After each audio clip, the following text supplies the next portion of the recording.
যে জুলাই বিপ্লব দেখেছি, আগস্টকে আমরা নিয়ে এসেছিলাম 5 আগস্টে, এটা আমরা সকলেই সাক্ষী। আগেরগুলো ছিল ইতিহাস, আমরা দেখিনি। মানুষ আশা করেছিল যে এই দেশে একটি নতুন ব্যবস্থার প্রবর্তন হবে, একটি নতুন রাজনৈতিক ধারা তৈরি হবে, যেখানে কোনো ফেসিবাদ থাকবে না, স্বৈরাচার থাকবে না,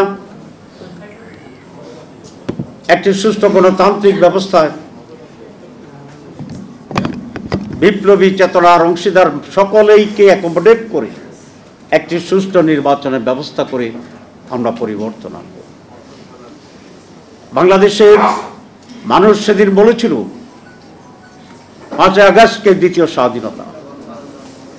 তারা বলেছিল আমাদের আকাঙ্ক্ষা ছিল একটি নতুন বাংলাদেশ, চেঞ্জ, পরিবর্তন এবং পজিটিভ পরিবর্তন। কিন্তু আনফর্চুনেটলি আমরা আবার দেখছি আবার পানি গোলানোর চেষ্টা করা হচ্ছে, আবার শহীদদের জীবন এবং রক্তের সাথে বিশ্বাসঘাতকতা করা হচ্ছে। কোন এক সদ্য নেতা, আমার প্রিয় নেতা, বলেছেন অন্য দলের যে নতুন নতুন ইস্যু তৈরি করা ঝামেলা করছে। তো ইস্যু তো নতুন হবেই। আমরা তো পুরাতনকে আন্দোলন সংগ্রাম করে বিতাড়িত করেছি। এই জন্য তো আমরা নতুন ইস্যু, নতুন সিস্টেম, নতুন বাংলাদেশ, নতুনভাবে গণতন্ত্র, নতুন মানুষের অধিকার নিশ্চিতকরণ, এইটাই তো আজকে মানুষের আকাঙ্ক্ষা এবং জুলাই বিপ্লবের তো এই চেতনা। আমাদের বর্তমান ইন্টারিম গভর্নমেন্ট এসে বলেছিলেন যে তারা সংস্কার করবেন এবং এদেশের মানুষ সংস্কার চায়। সেই সংস্কারের জন্য অনেক কাজ করা হয়েছে। সংস্কারের কিছু কিছু গুরুত্বপূর্ণ বিষয় সন্নিবেশিত করা হয়েছে।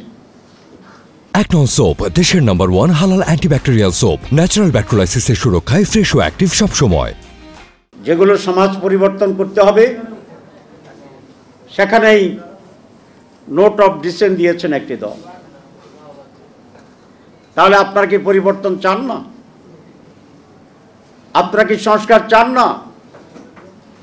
যাই হোক, সংস্কার বাধ্য হয়ে, জনগণের বাধ্য হয়ে, যেহেতু টেলিভিশনে ডাইরেক্ট ছিল সংস্কার আলোচনা, মানুষের মতের চাপের ভয়ে তারা সংস্কারে, আমরা মৌলিকভাবে 19টি পয়েন্টে আমরা একমত হয়েছি।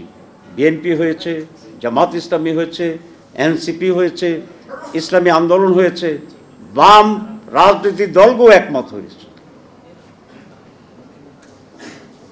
এই সংস্কারের ব্যাপারে এখন নানা ষড়যন্ত্র শুরু হয়েছে।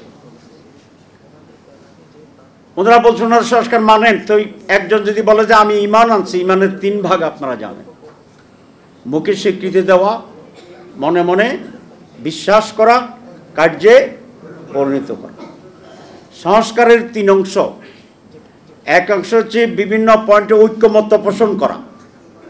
2, সেসব বিষয়ে আইনি ব্যবস্থা গ্রহণ করা, আইনি ভিত্তি দেওয়া। আর 3 নম্বর হচ্ছে এটা বাস্তবায়ন করা, এটার ভিত্তিতে আগামী নির্বাচন করা। 3টে হইলেই না সংস্কার। তো ওনারা সংস্কার কি বুঝেন আমরা জানি না। এখন এটার যেহেতু আইনি ভিত্তি না হয়, এই নিয়ে টালবাহানা শুরু হয়েছে। ওনারা নানা কথা বলেন। আমি যেহেতু একটি বাংলাদেশের অন্যতম প্রধান রাজনৈতিক দলের স্পোকসম্যানের কথা বলছি, আমি বেশি কড়া কথা বলতে চাই না। কিন্তু সংস্কার যদি বাস্তবায়ন না হয় তাহলে সংস্কার কি হইল? সংস্কার যদি আইনি ভিত্তি না থাকে তাহলে সংস্কার হইল? ওই সংস্কারের এক অংশ হয়েছে মৌখিক স্বীকৃতি। তাহলে আপনারা এটা বলুন যে আমরা সংস্কার চাই না। আর যদি কথা কাজে এক থাকে তাহলে সংস্কারকে আইনি ভিত্তি দিতে কোনো সমস্যা নাই। জনগণের উইল হচ্ছে সুপ্রিম ল।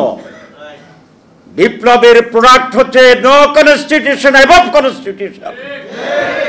আজকে যে ইন্টারিম গভর্নমেন্ট আছেন কিসের ভিত্তিতে? এটা তো সংবিধানে লেখা ছিল না। এই সরকার অধীনে যে নির্বাচন কমিশন হয়েছে এটা তো তাহলে বৈধ হয় না। যে নির্বাচন হবে সেটাও বৈধ হয় না। এ সমস্ত জটিল প্রশ্ন প্লিজ উত্থাপন করে দেশকে আবার বিভ্রান্তির দিকে নিয়ে যাবেন না। আমরা যেমনভাবে ইন্টারিম গভর্নমেন্টকে কবুল করেছি, মেনে নিচ্ছি, একইভাবে একই পদ্ধতিতে একই নিয়মে সংস্কারকে আইনি ভিত্তি দিয়ে তার ভিত্তিতে নির্বাচন করতে হবে।